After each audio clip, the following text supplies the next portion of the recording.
Errektore Andrea, Eusko Legebiltzarreko Presidente Andrea, Ararteko jauna, Europako Ararteko Andrea, agintari jaun Andreok, irakasle eta ikasleok, egunon daizuela guztioi eta ongi etorri Euskal Herriko Unibertsitateak eta Arartekoak elkarlanean antolatu duten ekitaldi honetara.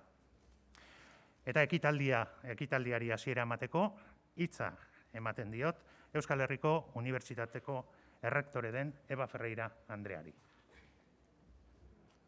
Mila esker. Entzuten da, bai? Mila esker. Europako Ararteko Andrea, Eusko Legebiltzarreko Presidente Andrea, Euskal Erkidegoko Ararteko jauna, errektore ordeak, herri agintariak, irakasle eta ikasleok, lagunok. Ongi etorri izan zaitezke eta mila esker bereziki Emily O'Reilly Europa Ararteko Andreari gaur guztion etxea den gure unibertsitate publikoan hitzaldi bat emateagatik. Eta eskerrak baita ere Euskal Erkidegoko Arartekoa den Manuel Lezertua jaunari ekitaldi honetan parte hartzeagatik. Ziur nago Ararteko Andreak ekarriko dizkigun hausnarketak eta gogoetak oso interesgarriak izango direla. Kontutan izan da hitzaldiaren ardatz nagusiak. Ez dagokit niri edukiei buruzko gogoeta zehatza egitea, baina bai gaurko hitzaldiaren interesa eta garrantzia azpimarratzea. I have the honor and pleasure to introduce the European Union's Ombudsman, Emily O'Reilly, and I would like to thank her and the Ararteko, Manuel Lezertua, for being here at the University of the Basque Country.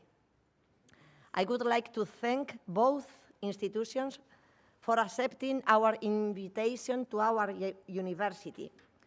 It is now time to listen to the European Ombudsman. But before giving her the floor, I would like to stress the importance of this visit for us, not only because of its academic value, but also of its social and ethical value. Europe is in a time of upheaval, with a tragic war in the far east of the continent. The European Union cannot remain on the sidelines. Universities must step up their educational and research role. This is the best way to contribute to developing peaceful, democratic, and open societies. In that regard, the contribution of the institution of the Ombudsman is decisive and is namely to protect the citizens from the actions of the public administration. But within this institution, at its inner core, it is in its instinct to recognize, respect, disseminate, and defend human rights. Respecting human rights is a moral principle. It is an ethical principle and precedes political ideologies. We must respect human rights, but we must defend those rights as well, when breaching them leads us to something as terrible as war, devastation, and death. At a time like this, it is appropriate to make that the reflection, which is personal, but also institutional. A reflection that stems from the university, where the only recognized weapons are words, ideas, and debate.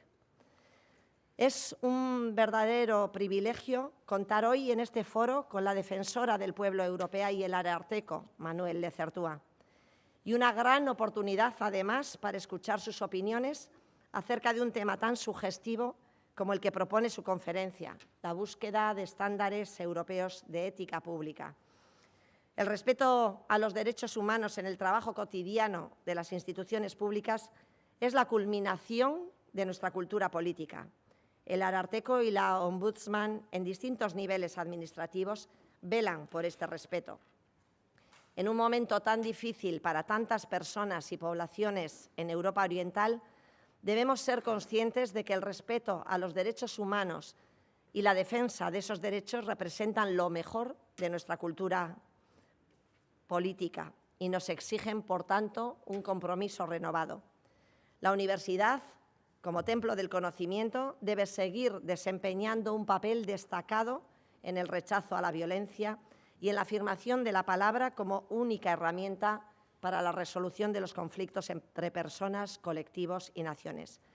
Muchísimas gracias. Thank you very much. Mila esker zuen arretagatik.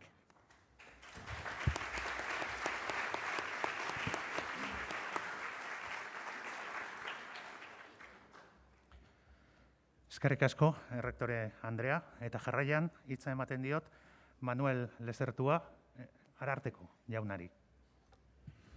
Eskerrik asko, egunon, errektore Andrea, Ferreira, legebiltzarreko lehendakari, presidente Andreari,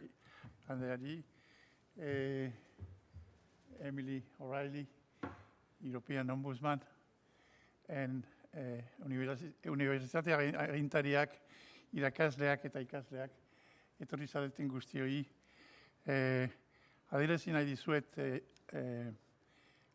pare bat ideia eta azaldu zergatik ohore badat niretzat hemen zuekin egotea eta baina ulertzen dut eta zuek ere badakit etorri zaretela Emily entzutela, orduan oso laburra izaten saiatuko naiz. Es para mí un honor y un placer el intervenir, dirigir unas pequeñas palabras a este elenco de personas interesadas en oír el mensaje de Emily O'Reilly, defensora del pueblo europeo,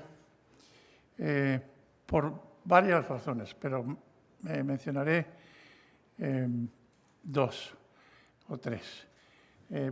Primero tengo que agradecerle el que aceptara la invitación de este ararteko para visitar a Euskadi. El ararteko de Euskadi tiene el honor y el placer de ser miembro de la red europea de Ombudsman que dirige como mano firme Emily O'Reilly. A lo largo de estos años de mi mandato, con mi equipo nos hemos esforzado en desarrollar y profundizar esas relaciones y hemos tenido, gracias al apoyo de Emily O'Reilly, entre otras cosas, una participación cada vez más activa en los debates que se suscitan entre los ombudsman, defensores del pueblo, arartekos de los diferentes países de la Unión Europea. Este humilde ararteko de Euskadi ha tenido el placer de recibir múltiples invitaciones para participar en iniciativas congregadas por Emily O'Reilly para que la voz y la reflexión de los arartekos sobre cuestiones de trascendencia para la protección de los derechos y la garantía de los derechos humanos para que se pudiera oír la voz y el papel de los ombudsman. Por lo tanto, el hecho de que Emily O'Reilly aceptara nuestra invitación y se haya acercado a conocer mejor la realidad vasca es para nosotros una consecución, un logro a esa relación fluida que hemos establecido a lo largo de los años y este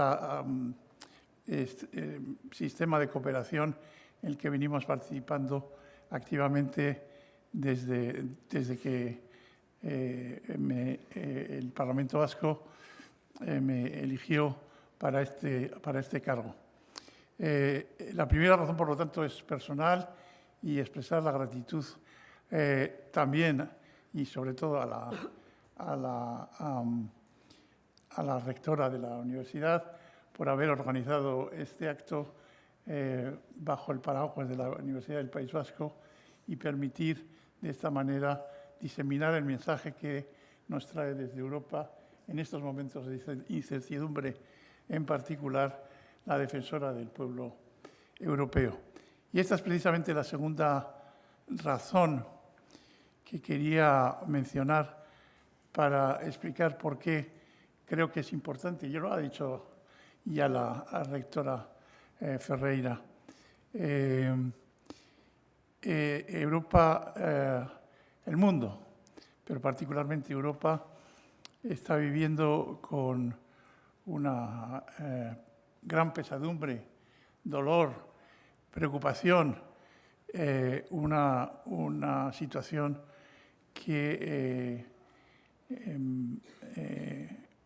nos suscita muchas incertidumbres sobre el presente y el futuro de este continente que llevaba, por lo menos en lo que a la Unión Europea se refiere, llevaba 80 años en paz, gracias, entre otras cosas, a los principios que sostienen la Unión Europea.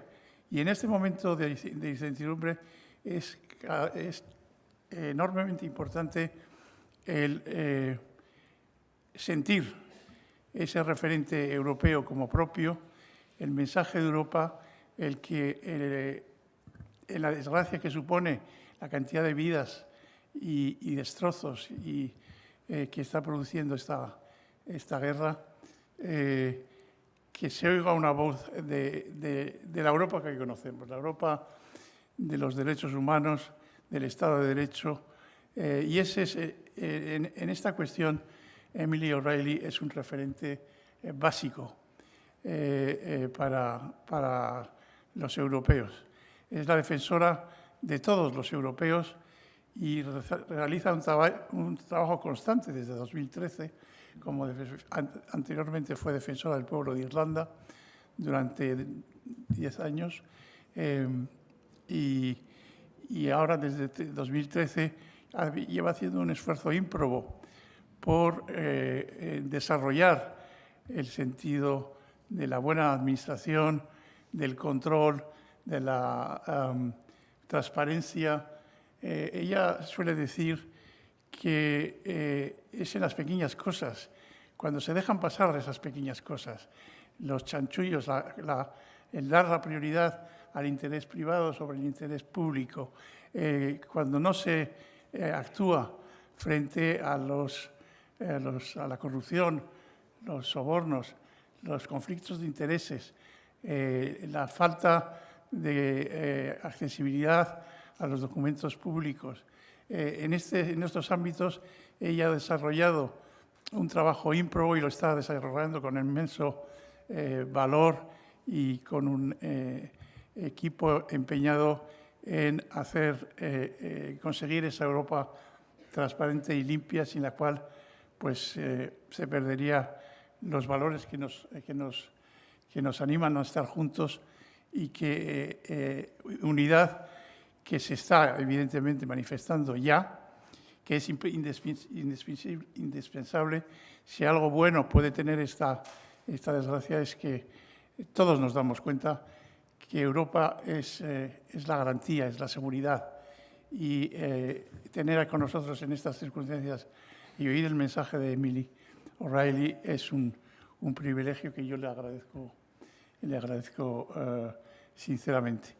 Ez dut denbora gehiago hartu nahi, nik uste dut bera entzun nahi duzuela, eta eskertzen dizuet etortzeagatik eta interesa hartzeagatik Europako Ombudsmanaren hitza entzuteko eta galderak egiteko. Mila esker.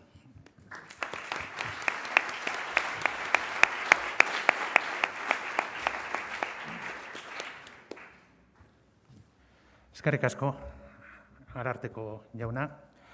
Oso atsegina zait Emily O'Reilly, Europako ararteko Andrea aurkeztea.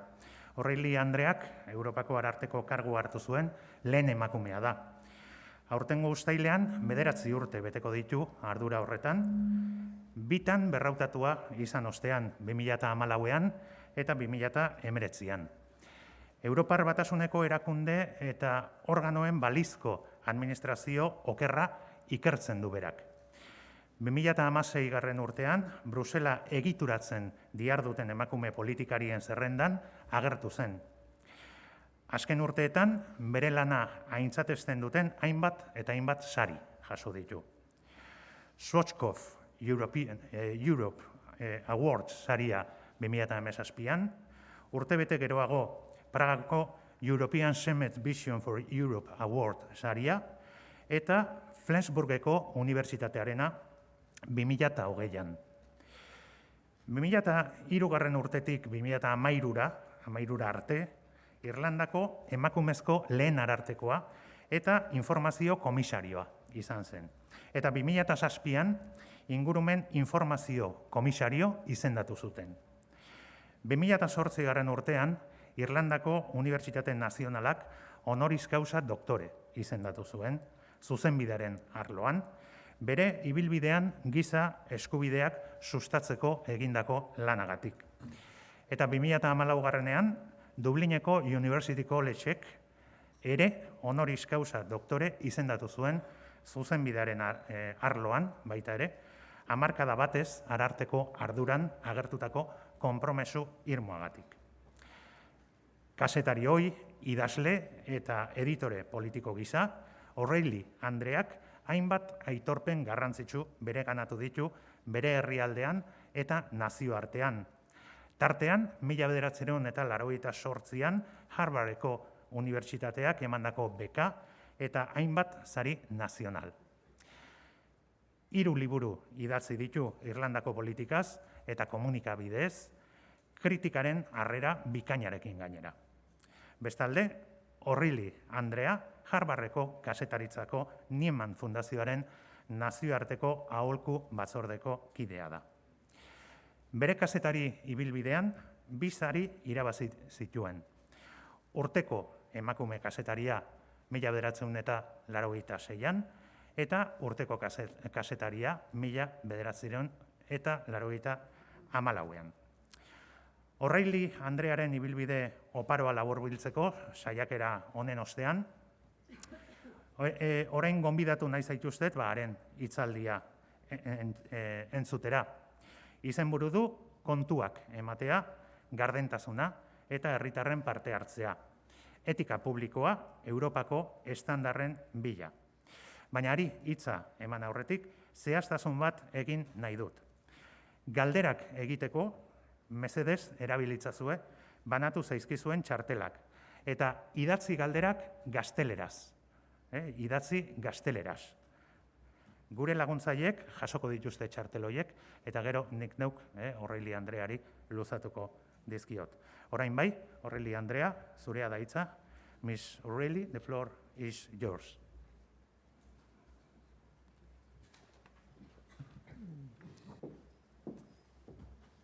Thank you very much indeed for the welcome, and I was going to say good morning, but it's now the afternoon, so good afternoon, everybody. It's lovely to see so many young people here, obviously in a university, but looking out at all your young faces, I was thinking about my own children who weren't that much older than you guys. They were all born in the 1990s, and I remember thinking it was a time of such great optimism. We'd had the fall of the Berlin Wall and the freeing of so many countries in Eastern Europe that were under the control of the Soviet Empire, and the writer Francis Fukuyama even spoke of the end of history. And as we've all learned in the last few weeks, history has not ended at all. So when my children were born, I never anticipated that they would, at a relatively early part of their lives, go through a COVID pandemic and now experience the fear that we are all feeling as we watch what is happening on the eastern borders. So I wish you all well, and just know that you will have many very interesting stories to tell your grandchildren in time. So anyway, let me start off with a very special thank you to Madam Ferreira for hosting me here today on your lovely campus. Your university is a comparatively young one, but from what I have read and observed, it encompasses all of the wonderful qualities of youth, and notably those of dynamism and ambition. You emphasize the promotion of excellence in everything you do, from undergraduate to doctoral level, but I have to say that your summer academic offering, described in English on your website as Sea, School and Sun, sounds particularly attractive. I would also like to thank my friend Manuel, the Ombudsman of the Basque Country, for helping to arrange such an interesting itinerary for me in this wonderful part of the world that I have always wanted to visit. Yesterday, I very much enjoyed the dialogue with the Speaker of the Parliament and her Bureau, and the meeting later with the President of the Basque Government. So when we did begin to plan this visit, however, a few months ago, no one had anticipated the very changed world in which it would be taking place. So the unanticipated is now real. The unimaginable is no longer so. Russia's invasion of Ukraine has plunged us back to a time that we thought was consigned to history, as though we never truly believed that history does indeed repeat itself, that old narratives, old prejudices, old dreams of domination and control can one day emerge again to destroy. The embers remain, and without constant vigilance, they can be reignited. The recent histories of the Basque Country and of my own country, Ireland, are testament to that. As millions now flee, as thousands are killed and wounded, as Ukraine cries out to the world for help, and their president humbles us with his courage, we struggle to chart a path forward. War presents us at the most basic level with stark black and white realities. Death is not a grey area. It is both unambiguous and definitive. But at other levels, as political leaders struggle with this war, there is little that is quite so black and white. A cloud of grey constantly hovers. As you know, much of the dominant narrative concerns NATO, Russian tensions, and the prospect of EU membership for the Ukraine. So how can we, as ordinary citizens, seize with sadness for the people of Ukraine and terror at what might be just around the corner for the rest of us in Europe, frame this narrative in a way that makes sense, that allows us to come to terms with what should or might happen? It is difficult. Even those who would normally find much on which to agree, who share similar worldviews, struggle to reach consensus. Let me give you an example. Luc van Middelaar is a historian and political philosopher and a former political advisor to the President of the European Council. He has written several very well-received books on the European Union. Timothy Garton Ash is also a historian and a political writer, and his books have focused on the contemporary history of Central and Eastern Europe.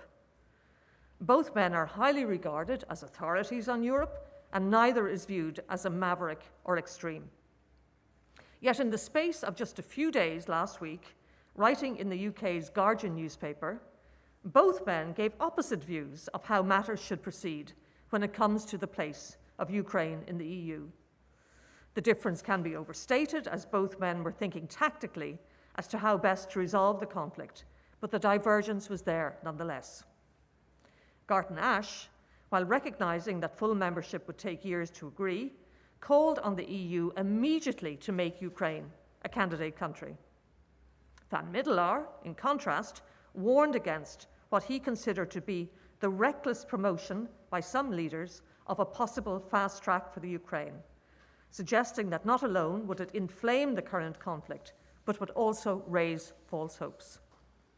So Garton Ash wrote, "Ukraine has already done for most Europeans who sit safely inside NATO, the EU, or both, this great service to wake us up, at last, to the dangerous world we're in.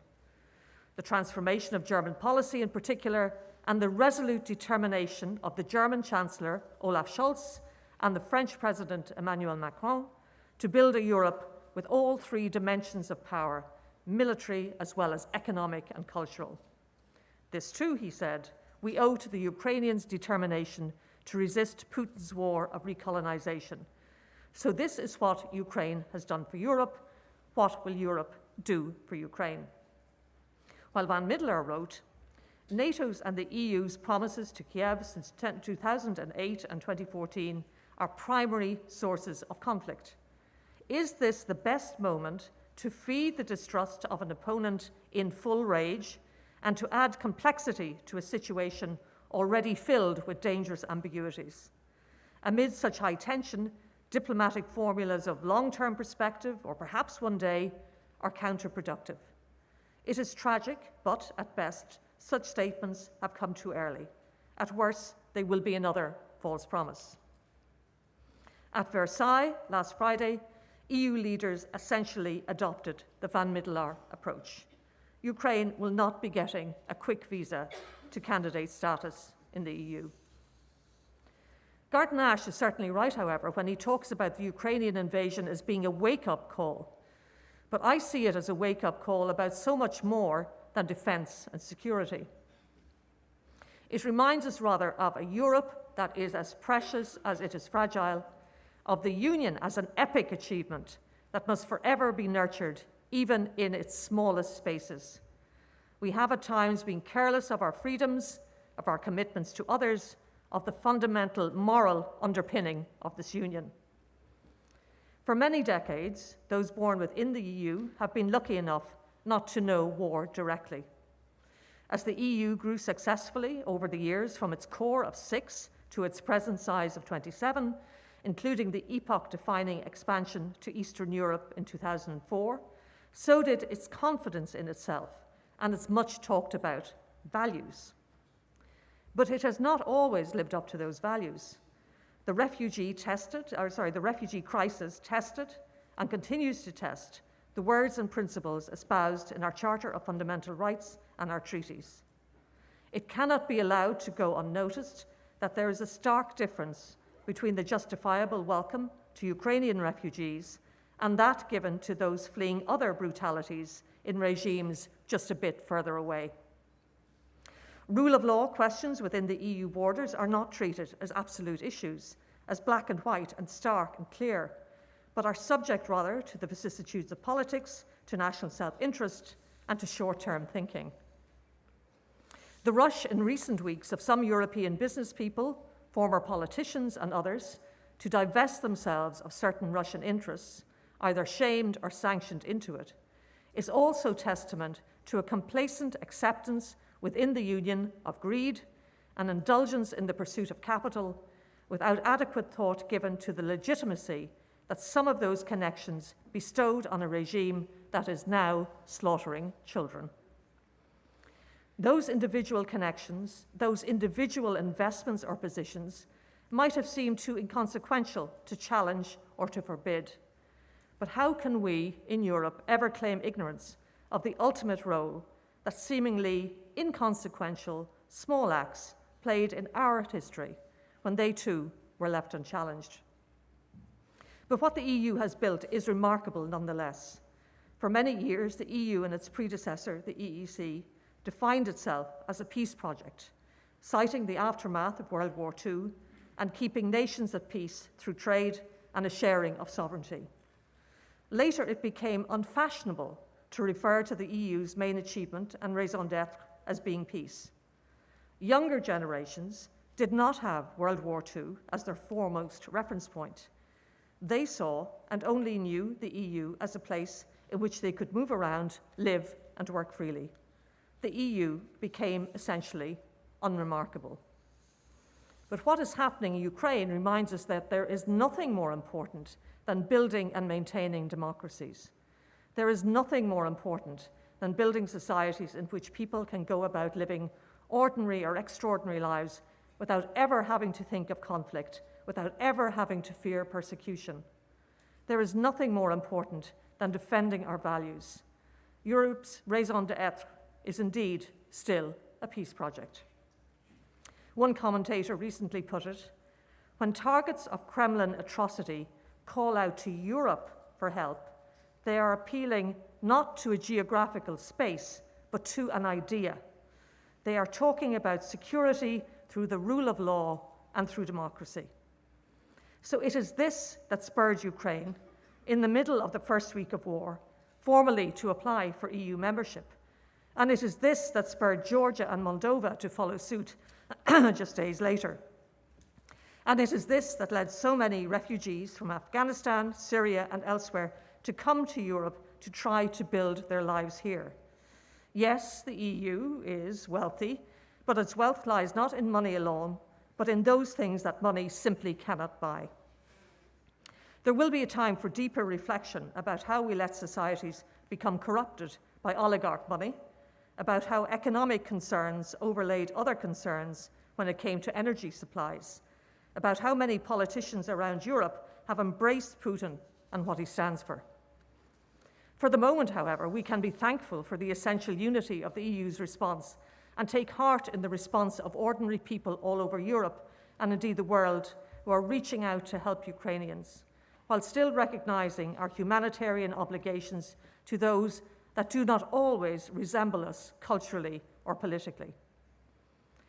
The Freedom House Index, which measures the state of democracy across the world, spoke in a recent report about the false narrative that democracy is in decline because it is incapable of addressing people's needs.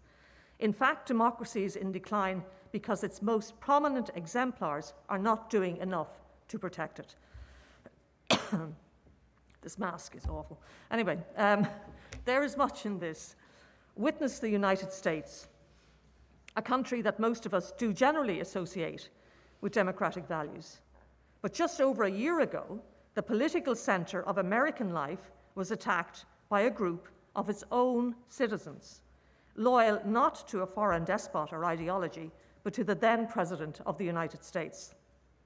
And that event, rather than being a wake-up call for US democracy, acted further to polarize American civic and political life.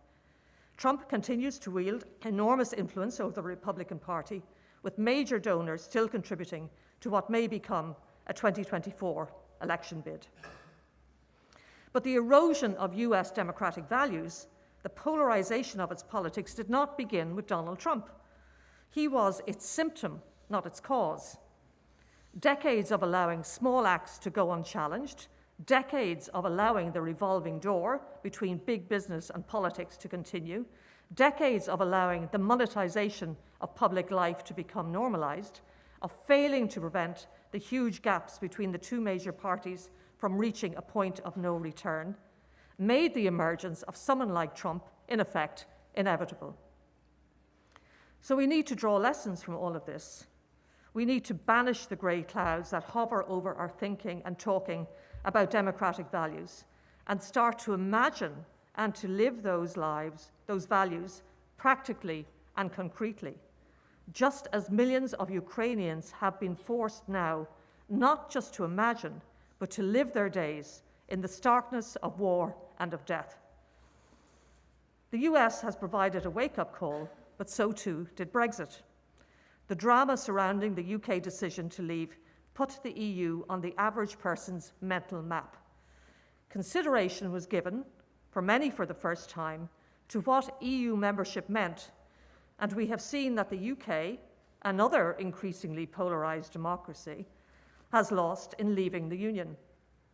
The horror of Putin's war in Ukraine has further cemented the EU as a tangible entity in its own right, not only because of the measures it has agreed to support Ukraine, but because its values, when concretely lived, have been thrown into sharp relief with what surrounds it.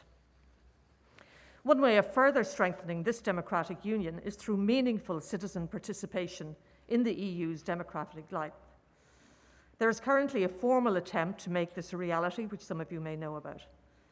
The ongoing Conference on the Future of Europe has brought citizens together to debate the challenges and priorities of the EU of tomorrow. The conference, which started in May last year, was the first of its kind on this scale. It has been described as leading to a roadmap for the European Union, empowering citizens and heralding the beginning of a truly European public space. Two clear trends have emerged: First, people want the EU to be more active on adherence to the rule of law, the climate crisis, protecting fundamental rights, and issues around public health. Second, citizens want the EU to actively involve them in decision-making. But experience shows us that behind the facade of a big idea, there can often be little substance. The mere fact that an action or event is taking place is presented as evidence that change is actually happening. The conference should be treated as the first step in involving citizens in a structured way in EU decision-making. This is easy to talk up, but difficult to do in a meaningful way, as we saw with the European Citizens Initiative, which has failed to become a living, working tool of citizen participation. The EU is built on strong democratic foundations, but its distance from citizens remains its Achilles heel.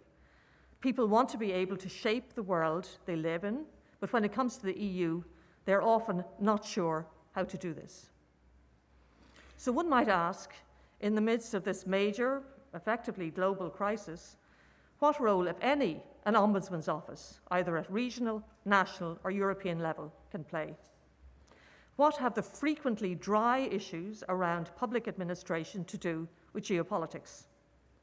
I would suggest that at the heart of the work of every Ombudsman is the commitment to the nurturing and reinforcement of democratic values, that we are here, to put it simply, to help to keep the good guys good. The Office of the European Ombudsman was established with the Maastricht Treaty, which also created EU citizenship. The office is intended to act as a bridge between the EU citizen and the EU administration that makes and executes laws and decisions that affect all of us on a daily basis. We get complaints from citizens, business and organisations, covering issues such as access to documents, lobbying transparency, conflicts of interest, contract disputes, and fundamental rights issues. A recent complaint from Spain, for example, came from an environmental NGO who wanted the European Commission to give access to detailed statistics provided by Spain on substances in pesticides. In addition to dealing with individual complaints, I also have the power of own initiative investigation. This allows me to monitor in a proactive manner that EU institutions are acting in a transparent and accountable way. I can, for example, open inquiries on issues that I might not have received any complaints on, but which I find grounds to look into. This is a powerful tool which can be used both to tackle systemic problems in the EU administration and to alert EU institutions to an issue that they should be paying attention to. For example, making sure that keeping citizens' needs at the heart of any use by the EU administration of artificial intelligence, or ensuring that the EU border agency, Frontex, is adhering to its fundamental rights obligations. We also look for ways in which we can be helpful on other major EU issues. The EU, for example, recently agreed a €700 billion recovery fund to help member states recover from the pandemic. It is currently negotiating legislation to regulate big tech companies. It has set itself the target of being carbon neutral by 2050. A European Defence Fund became operational last year, and the EU has also agreed to strengthen public health policies following COVID-19. So many of these policy areas have global reach, which is why Brussels is a major lobbying centre for those who want to monitor or influence EU policy making in those areas. The war in Ukraine, with its implications for fuel supplies, for the environment, security and defence, among other vital areas, will also shape the Brussels lobbying world. This makes it essential that the EU's ethics and accountability rules are robustly enforced and move with the times. For example, a relatively new matter for the EU administration concerns the recording of work-related phone, text, and instant messages. But in recent years, I have put a major focus on the challenge of revolving doors between public and private sectors, on lobbying transparency and legislative transparency, because those matters go to the heart of EU decision-making and are therefore vital to the EU's accountability and democratic legitimacy. Citizens need to know how laws are made and who or what is influencing the making of those laws. Of critical importance in this domain is legislative transparency in the Council, where ministers from your member state and from other member states debate and agree proposed legislation. As things currently stand, it would be difficult for any of you in this room to find out the position of the Spanish or of any other government on a draft EU law, as they are not automatically recorded. You cannot easily go to an accessible website in the middle of the EU legislative process, or even after the legislation is agreed, and find out what position your government is taking. On the other hand, the position of MEPs elected to the European Parliament are public. So this secrecy allows national governments, if they wish, to blame Brussels for anything remotely unpalatable coming out of the EU. This is not good for EU democracy, as it feeds into the idea that the EU is something done to them and over which they have no say. The lack of transparency also provides a powerful argument for people who are against the EU, thus obscuring the reality that the EU is a strong democracy, but with processes that necessarily involve much debate and compromise. EU citizens are capable of understanding that and should be trusted to do so. At times like this, we look back at our mistakes. We examine the myriad factors that have led to this war. At a European level, many commentators have wondered at our own complicity, our own carelessness, our own complacency. We forget that the phrase "never again" did not mean that the horrors of World War II would not happen again, but was rather a fervent hope that they would not. It is said that the human mind is programmed for optimism, an optimism in this case that continued even as Putin's troops and the Russian machinery of war positioned themselves in plain sight on the borders and within the borders of Ukraine. It was also such blind optimism that led to the COVID pandemic being worse than it might have been. But no one in Europe willed either event. Rather, it was an accumulation of small actions and inactions, of a failure to imagine, of a failure even to see what now looks so blindingly obvious that was at fault. The good guys let down their guard, but will now hopefully learn the lessons from having done so. The pandemic and this war have also brought out the best in the EU, demonstrated the need for unity, for the integrity of its actions, and for eternal vigilance. We are currently living in dark and uncertain times. In such times, we tend to pare our lives down to the essentials, to families and loved ones. We take stock of what we have and we cherish and protect it. We should do the same at European level. Take stock of what we have, cherish it, protect it, and continue to make it as robust as possible so that we can hand it down to you, our future generation. We owe it to the people of the Ukraine to live up to their vision of Europe. Thank you for your attention. Thank you.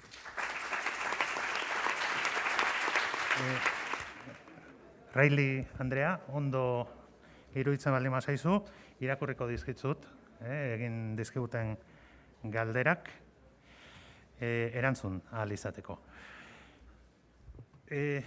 La pregunta dice, hoy Rusia ha abandonado el Consejo Europeo y el Tribunal Europeo de Derechos Humanos. ¿Cómo influenciará eso en la población rusa? ¿Y cómo influenciará en el resto de Europa?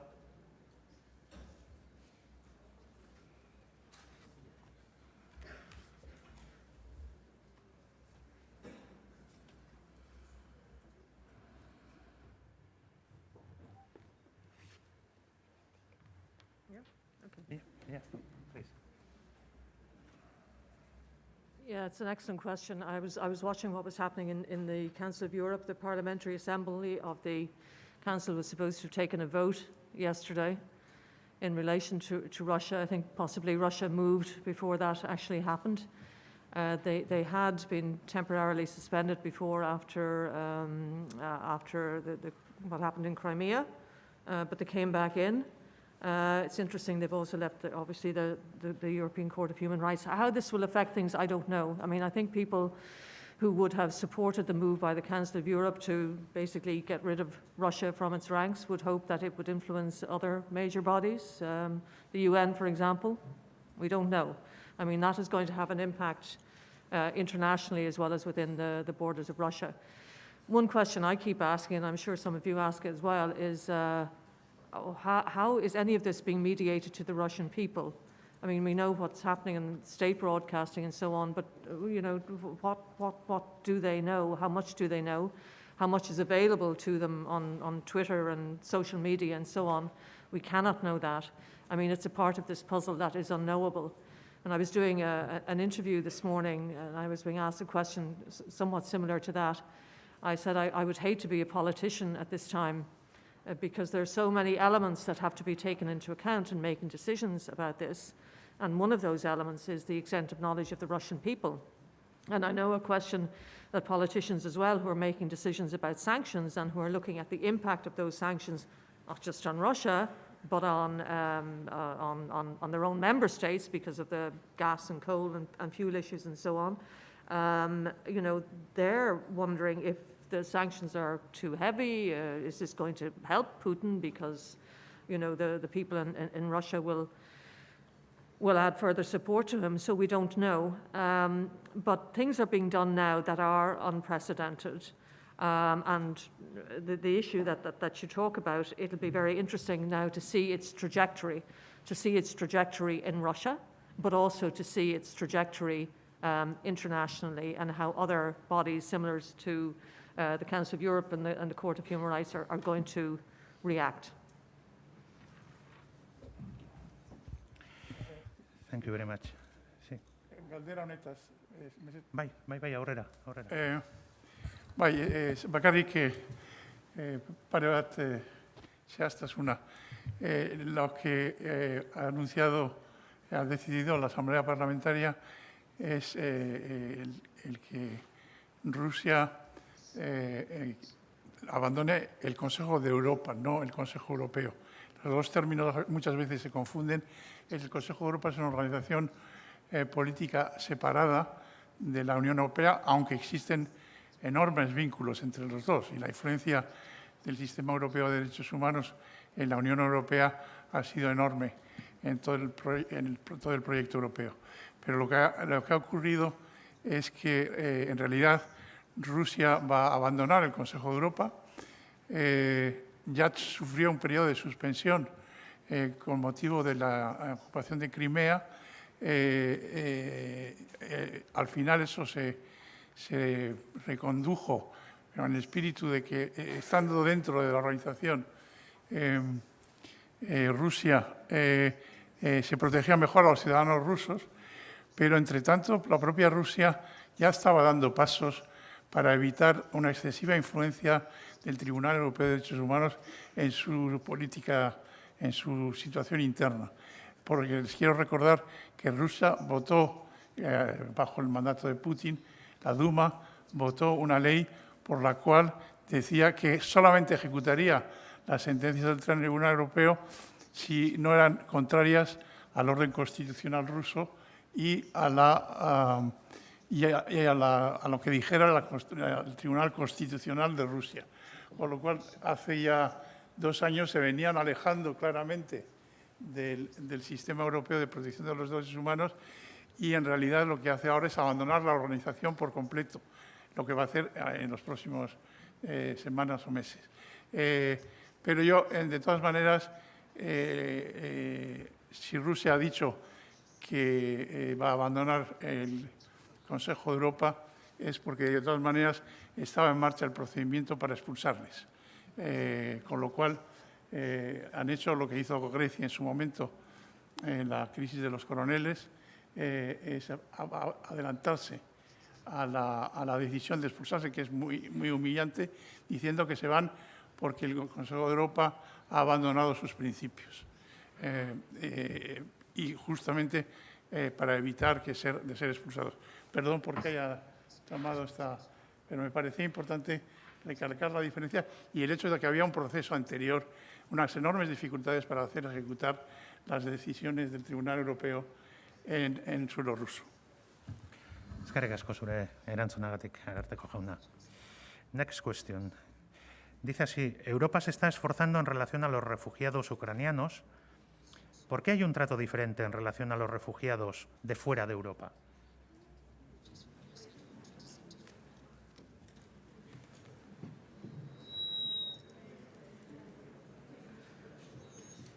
I think that's an excellent question. I think there is, shall we say, a fellow feeling between Europeans and the people of the Ukraine. They recognize themselves and the people of Ukraine. There is an identification with them that they obviously don't feel when they are asked to take in refugees from other countries, but they're still human beings, and the various charters and treaties and conventions on human rights that we're all bound by don't make the distinction that perhaps is being made at the moment. I know, I said earlier, in my own country, in Ireland, there has been a huge offering of Irish people, by Irish people, to welcome in the Ukrainian refugees, and a lot stronger than it was when the people of Syria were equally looking for assistance. And I've been wondering over the last while, when I watched the fabulous and legitimate welcome that has been given to these people who have been traumatized, many of whom may have lost loved ones, and in many cases the women and children it is who are coming, so they're leaving behind their brothers and their fathers and their grandfathers, and you can imagine the trauma. But I'm also thinking of the trauma that is experienced by people who have tried and failed to get into the EU, and seen how differently the Ukrainian people are being treated. On one level, I'm sure I'd be told this is a complicated matter and all sorts of legalities and all of that, but on another level, it is really black and white. I was recently invited by the Ombudsman of another country to visit and to see the great work that he and his team were actually doing on the borders, helping Ukrainian people. But I also know that his government had been quite explicit in their denial of the right of refugees to come into the same country. So I chose not to visit, or certainly just not to visit on that ground alone. And I think while we can all pat ourselves on the back for the great welcome we're giving to the persecuted people of the Ukraine, it's also a wake-up call for our consciences in relation to the rest of the world. Thank you very much. La siguiente pregunta dice así. Como defensora del pueblo europeo y defensora férrea de los valores democráticos y de la transparencia, ¿cuál es su posición respecto a la censura de medios rusos en Europa?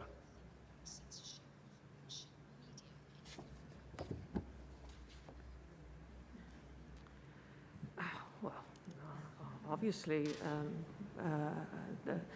the censorship, in a sense, is a denial of human rights, the human right to access information that is necessary to make decisions about your own life, your family's life, the lives of your community, and the lives of the wider community.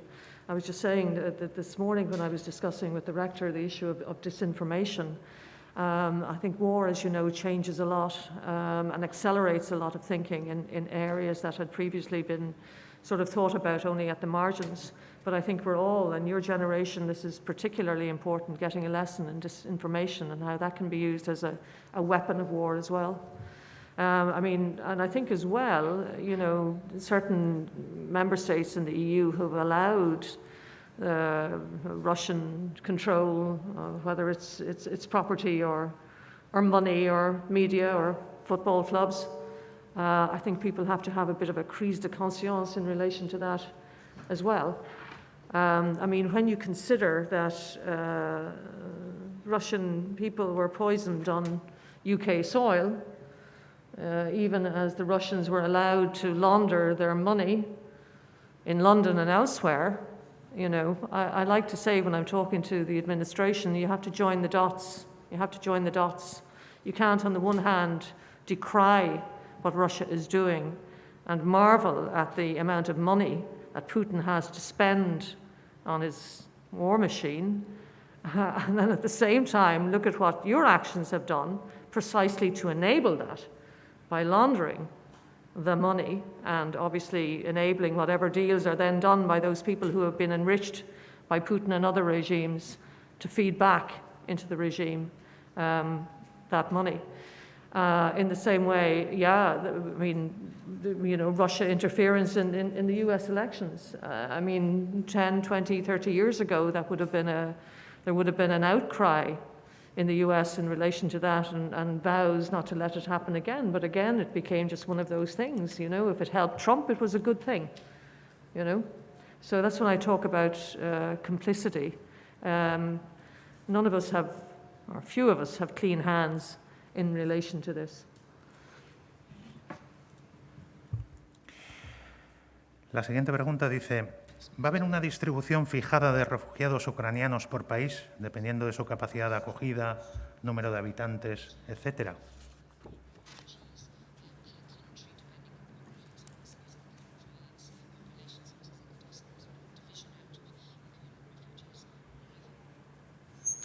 Well, I know one thing that we learned during the refugee crisis of the last few years, and particularly around 2015, 16 and 17, was that a lot of member states hate quotas, and they want to make decisions themselves in relation to how many refugees they come in, that come in.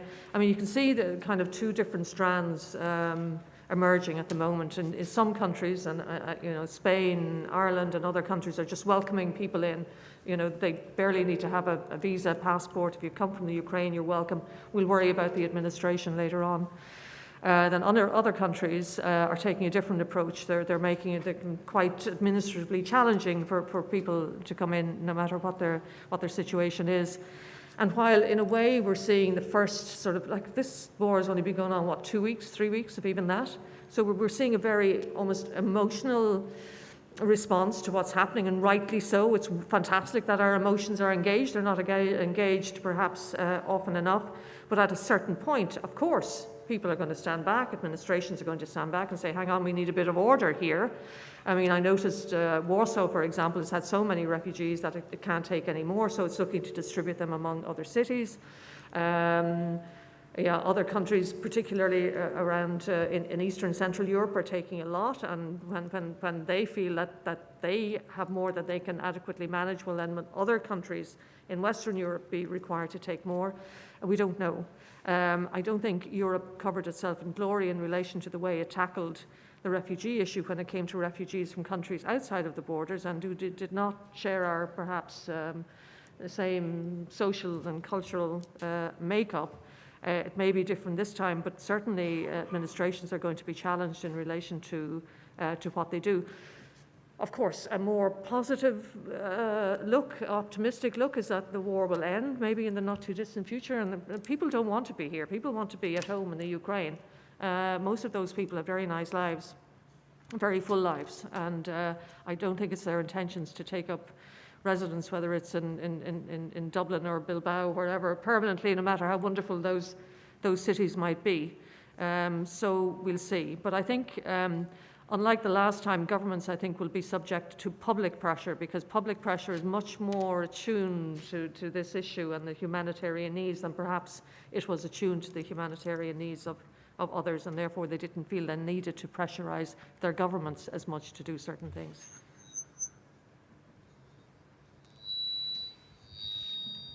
La siguiente pregunta también es muy concreta y dice, si la Unión Europea se basa en fundamentos democráticos, ¿por qué se debate la entrada de un país que prohíbe el matrimonio igualitario?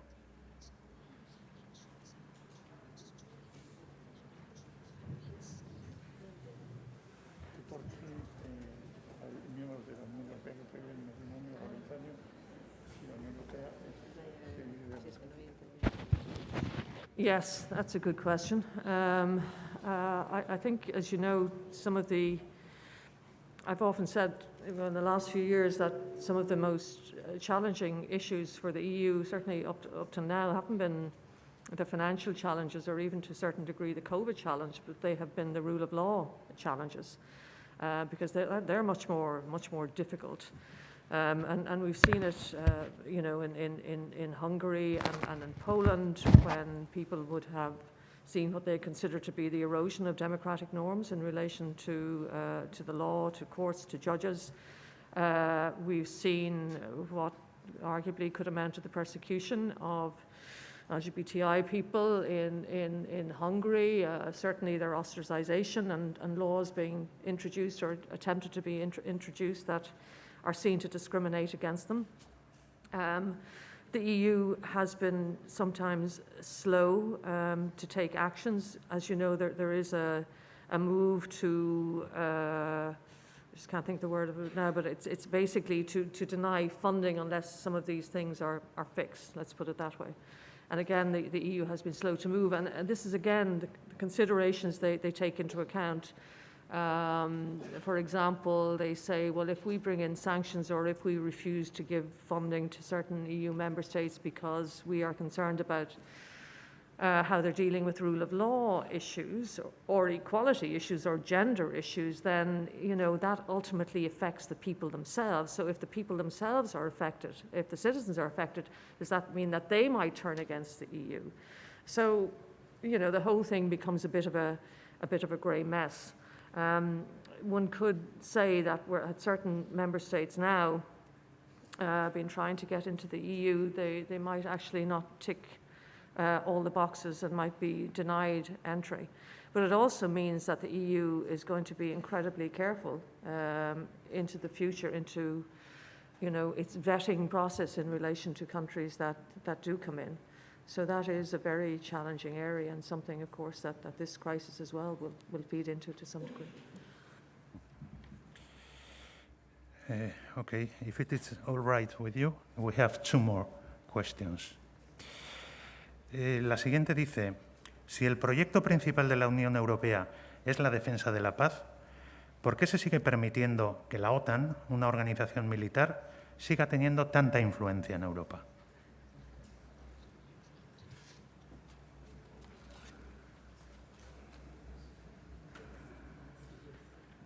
Well, to use an expression, I'm not sure how it will translate. This is beyond my pay grade in terms of my knowledge of this area or my capacity to give an adequate answer to that. I mean, again, you know, one part of the commentary in relation to all of this is that Putin's intent was to further undermine NATO, to sow further disharmony among the EU member states and to disrupt the transatlantic alliance. And one could argue that at this point he has failed on all three. NATO appears to be strengthened, the EU solidarity collaboration appears to be strengthened, and the transatlantic relationship between Europe and the US is strengthened. But I understand that NATO will be holding its major annual conference in Spain in June of this year. So I expect you will all be paying great attention to that, because when this was agreed last year, whenever it was agreed, it wasn't anticipated that the events of the last few weeks would have happened. So I think those sort of considerations that have been raised in that question will certainly form part of the dialogues that will be taking place at the conference, but also within the wider international community around it. And the last one. ¿Cómo incentivar una participación ciudadana sin la construcción de una identidad compartida europea?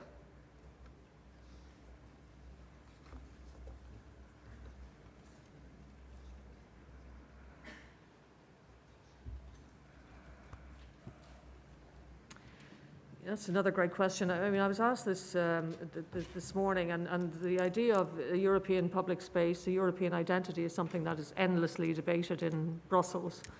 And my view of that is actually something that has happened, you know, the Ukrainian war and also COVID to a degree. I think it did, in a sense, help to boost European identity, because a lot of the decisions that are being taken at the centre of Europe, obviously by member states as well, but also by the Commission and the Council. And I think this gives a sense of a political centre at the heart of Europe that I think to some extent creates, I don't know, political European identity, whatever about anything else. But I also said this morning that I'm not sure how critical it is. I mean, I think I'm probably Irish first and European second. You're Spanish, you're Basque first, Spanish, whatever. I won't get into that. But and European. I think we are Europeans. It is our identity, and that's it. But I also, I mean, I see great value in our own, regional member state identities, and I mean, I've always followed the issue here in relation to the Basque language, for example, because coming from a country where our language was virtually obliterated by the British, you know, we lost a lot, and you understand what you lose when you lose your language, because no one language translates absolutely into another, because every language is an expression of a particular culture that is not always shared by other people. I don't get too worked up about the lack of this European identity, because I think it's there where it's necessary to be. But I also made the point, this is not original, I've read that Netflix is helping to create a European identity, because many of us are watching, you know, Swedish, German, Dutch, French series, you know, and that in that very enjoyable way, we're exploring the lives of different states. So instead of Brussels bringing out some possibly incredibly boring campaign to get us all to, you know, emerge or indulge ourselves or prize ourselves of other people's cultures, perhaps Netflix and the entertainment industry is doing it for us. But I think we are finding our European identity actually in these last few weeks, because we look at what's outside and we see what is very precious to us. Thank you. Thank you very much, Ms. O'Reilly. I think we have reached the end of the question time, and with that, the end of this conference. It was a pleasure to have you here at our university and to be able to listen to your exciting speech. Thank you very much again, Ms. O'Reilly. Thank you. Thank you.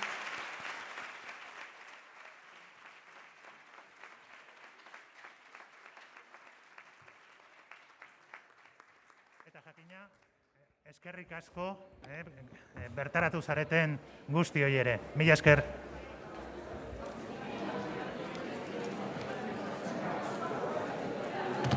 It seems that there is someone angry because there is a